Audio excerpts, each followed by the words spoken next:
Assalamu alaikum student mathematics 4024 welcome to maths guru students some more questions from paper 1।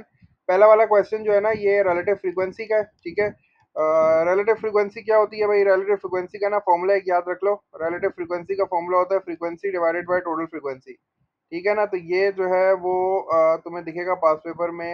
ये कभी कभार जो है वो 2 या 3 मार्क्स का पूछ लेता है। तो रिलेटिव फ्रीक्वेंसी का फॉर्मूला याद रखना, frequency divided by total frequency.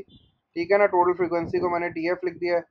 Question को रीड कर लेते हैं जल्दी से। क्वेश्चन कह रहा है कि in a survey some students were asked about their favourite type of music. ठीक है, बाकी सारी चीज़ें टेबल में मेंशन है। टाइप ऑफ वो म्यूजिक लिखा हुआ है, रिलेटिव फ्रीक्वेंसी लिखी हुई है।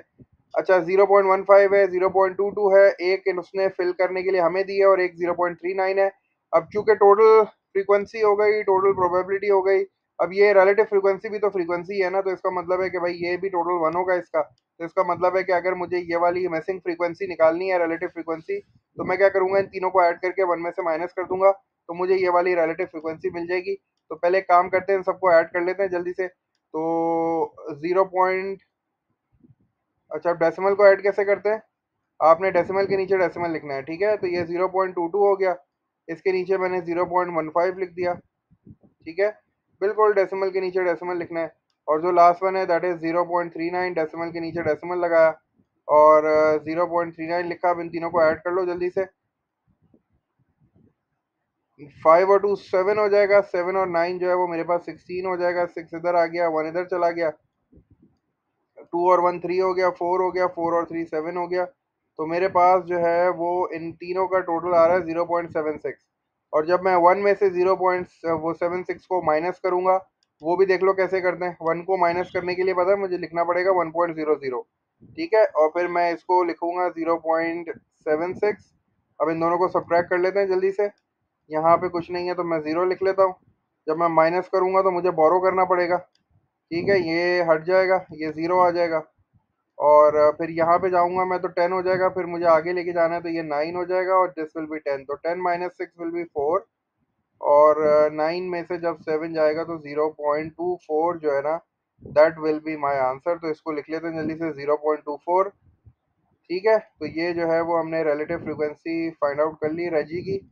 और उसके बाद जो है हम क्या करना है, हमें हमसे कह रहा है कि 300 students took part in the survey. In this survey calculate the number of students who choose reggae. इसका मतलब ये हो गया कि 300 स्टूडेंट्स हमें दिया हुआ है। इसका मतलब है कि ये टोटल फ्रीक्वेंसी हमें दी हुई है। ऐसे ही है, तो ये हमें टोटल फ्रीक्वेंसी दी हुई है और हमें क्या फाइंड आउट करना है, हमें नंबर ऑफ स्टूडेंट्स मालूम करना है, मतलब हमें फ्रीक्वेंसी मालूम करनी है। ठीक है ना, नंबर ऑफ स्टूडेंट्स मतलब हमें फ्रीक्वेंसी मालूम करनी है। रिलेटिव फ्रीक्वेंसी हमारे पास है, तो बस जल्दी से ये वाला फॉर्मूला यूज करते हैं रिलेटिव फ्रीक्वेंसी का। रिलेटिव फ्रीक्वेंसी कितनी दी हुई है? 0.24 दी हुई है। तो रिलेटिव फ्रीक्वेंसी की जगह पे मैंने जो है वो 0.24 लिख दिया। ये किसके बराबर होती है? रिलेटिव फ्रीक्वेंसी बराबर होती है frequency divided by total frequency.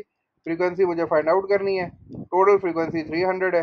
अब ये 300 को 0.24 से मल्टीप्लाई कर देना है, तो मुझे जो है वो फ्रीक्वेंसी मिल जाएगी, मतलब मुझे जो है वो नंबर ऑफ स्टूडेंट्स मिल जाएंगे। अब 0.24 मल्टीप्लाई बाय 300 है, मेरा टास्क ये है। कैलकुलेटर नहीं है, अब मुझे सोचना है कि मैं इसको मल्टीप्लाई कराऊं कैसे। तो मैं इसको कैसे मल्टीप्लाई कराऊंगा, मैं जो है वो 0.24 को फ्रैक्शन में लिखूंगा। 0.24 फ्रैक्शन में लिख के कैसा हो जाएगा, 24/100। तो मैंने इसको 24/100 लिख लिया।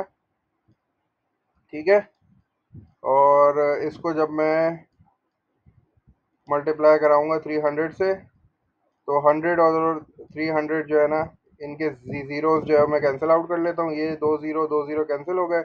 24 को 3 से मल्टीप्लाई कराऊंगा तो मेरे पास आंसर आ जाएगा 72। तो इसका मतलब है कि the number of students who choose reggae is 72। ठीक है भाई, तो ये हो गया रिलेटिव फ्रीक्वेंसी का कॉन्सेप्ट। रिलेटिव फ्रीक्वेंसी का फॉर्मूला याद रख लेना, frequency divided by total frequency. अच्छा भाई, नेक्स्ट पे चलते हैं जल्दी से। नेक्स्ट कह रहा है by writing each number correct to one significant figure estimate the value of. अब सबको राउंड ऑफ करो, राउंड ऑफ करना है वन सिग्निफिकेंट फिगर, मतलब एक नॉन जीरो नंबर आना चाहिए।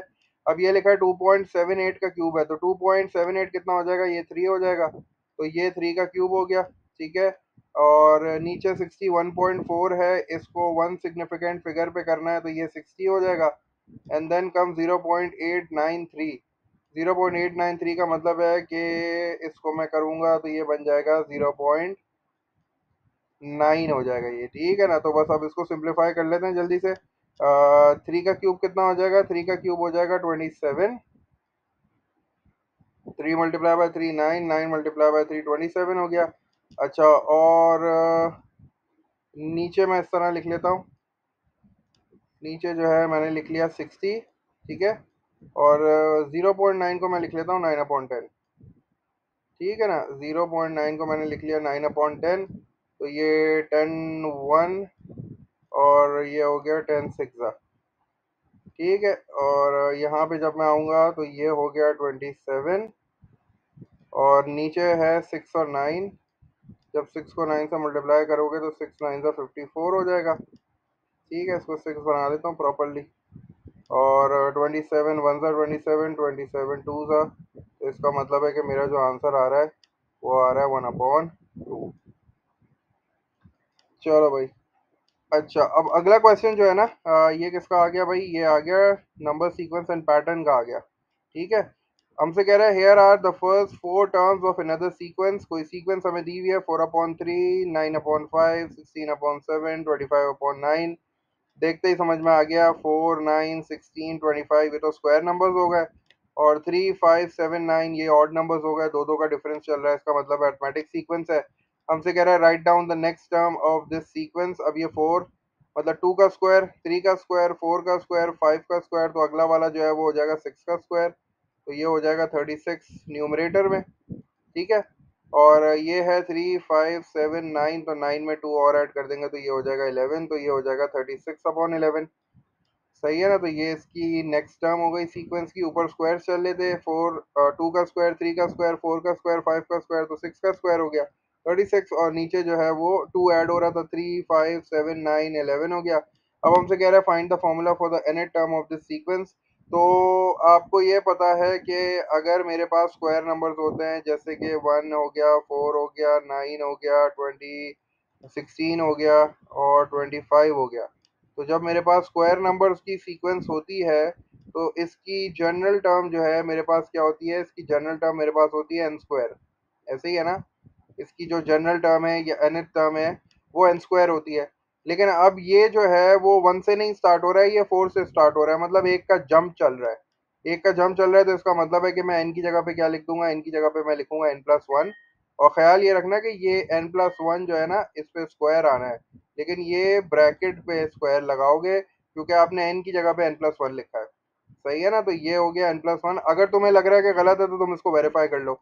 वेरीफाई कैसे कर लो? n की जगह पे 1 डालो, 1+1 2 हो जाएगा, 2 का स्क्वायर 4, तो ये 4 आ रहा है, ठीक है। अब ये सेकंड टर्म चाहिए, 2 रख दो सेकंड टर्म के लिए, 2+1 3, 3 का स्क्वायर 9, तो इसका मतलब वेरीफाई भी कर लिया।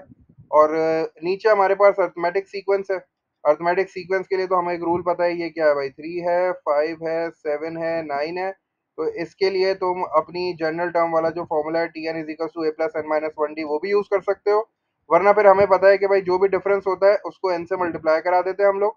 जैसे 3 5 7 9 कॉमन डिफरेंस 2 है, तो हमने उसको n से मल्टीप्लाई करा दिया। अब हम n की जगह पे 1 पुट करके देखते हैं कि फर्स्ट टर्म कैसे बनेगी। तो जब n की जगह पे 1 रखूंगा तो ये 2 1 सा 2 हो जाएगा। 3 बनाने के लिए मुझे क्या करना पड़ेगा? इसमें 1 ऐड करना पड़ेगा। अब जो है तुम्हें लग रहा है कि नहीं यार ये गलत हो सकता है, तो वेरीफाई कर लो। n की जगह पे 1 डालो, 1 2 सा 2, 2+1 कितना हो गया? 3। हाँ, फर्स्ट टर्म 3 आ रही है। अगली देखते हैं, 5 आनी चाहिए, 2 2 सा 4, 4+1 5, तो इसका मतलब ये वेरीफाई हो गया। तो मेरे पास जो डिनोमिनेटर आ गया वो आ गया 2n+1। अब इसको जो है वो यहाँ भी लिख लो, n+1 होल स्क्वायर हो गया, ठीक है। और ये n+1 होल स्क्वायर आ गया, और डिनोमिनेटर में मैंने लिख लिया 2n+1। चलो भाई, जल्दी से लास्ट क्वेश्चन देख लेते हैं इस वीडियो का। और लास्ट क्वेश्चन में मेरे पास एक पाई चार्ट है, उसमें लिखा हुआ है 0 to 5 गोल्स जो है उसका एंगल 135 है, 6 to 10 गोल्स उसका एंगल 90 डिग्री है, 11 to 15 वाले का गोल्स जो गोल्स हैं उनका 72 डिग्रीज है। ये वाला उसने मुझे नहीं दिया हुआ, तो मैं ये बड़ी आसानी से फाइंड कर लूंगा 360 में से इन तीनों को माइनस करके। लेकिन पहले देख लेता हूँ मुझे फाइंड क्या करना है। मुझसे कह रहा है the pie chart shows information about the number of goals scored by each player in a football club, write down the model class. अब मॉडल क्लास में मुझे देखना है कि सबसे मतलब कौन सा एरिया सबसे बड़ा है, यही होगा ना, क्योंकि सबसे एंगल सबसे बड़ा है, सिंपल कर लो। जिसका एंगल सबसे बड़ा होगा वही मॉडल क्लास होगी। सही है ना, ये नहीं देखना 0 to 5 गोल्स, ये तो क्वांटिटी है, ये तो क्वांटिटी है ना, मतलब 0 to 5 गोल्स का एरिया सबसे ज्यादा है क्योंकि इसका एंगल सबसे ज्यादा है, तो इसका मतलब है कि मेरी जो मॉडल क्लास हो जाएगी वो क्या हो जाएगी, 0 to 5 वाली। तो मैंने इसको बिल्कुल इसी तरह लिख लिया जैसे लिखा हुआ है। बस इसकी निशानी ये है कि अगर पाई चार्ट की फॉर्म में दिया हुआ है इस तरह, तो जिसका एंगल सबसे ज्यादा है या जिसका एरिया सबसे ज्यादा है, वो तुम्हारे पास जो है ना वो 0 to 5 गोल्स हो गया। ये वाला एंगल मैंने निकाला नहीं है, लेकिन डेफिनेटली ये वाला एंगल 135 से छोटा ही होगा, एरिया से मुझे पता चल गया।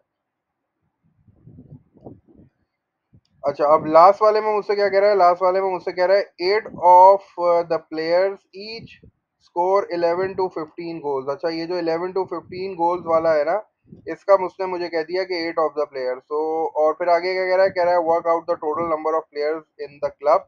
Total number of players in the club, total number of players in the club का मतलब है कि पूरे क्लब के प्लेयर्स की बात कर रहा है। तो ये भी जो है वो प्रोपोर्शन वाले मेथड से कर लेते हैं। 8 of the players each score 11 to 15 goals, इसका मतलब है कि भाई जो 8 प्लेयर्स हैं, जो 8 प्लेयर्स हैं, ठीक है, 8 वाला कौन सा है, ये इसका एंगल कितना है, इसका एंगल है 72 डिग्रीज। सही है ना, और मुझे क्या निकालना है, मुझे टोटल निकालना है, तो टोटल एंगल कितना होता है 360, तो यहाँ 360 आ गया, और यहाँ पे एक्स आ गया। अब क्रॉस मल्टीप्लाई कर लेते हैं जल्दी से, ये क्रॉस मल्टीप्लाई करते हैं, और ये मेरे पास हो जाएगा 72x। ठीक है, 72x हो गया is equals to 8 multiply by 360।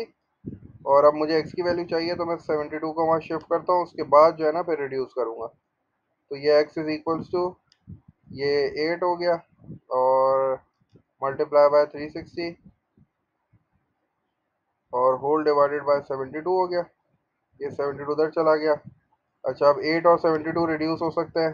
8 times 8 1 8, और 8 9 72, और 9 के टेबल में ये 36 आता है, 9 4 36, और इसके साथ एक ज़ीरो लगा दो। तो इसका मतलब ये हो गया कि मेरे पास जो total number of players in the club आ रहे हैं वो आ रहे हैं 40। तो मैंने जो है वो अपना आंसर यहाँ पे लिख दिया कि work out the total number of players in the club, that are coming as 40।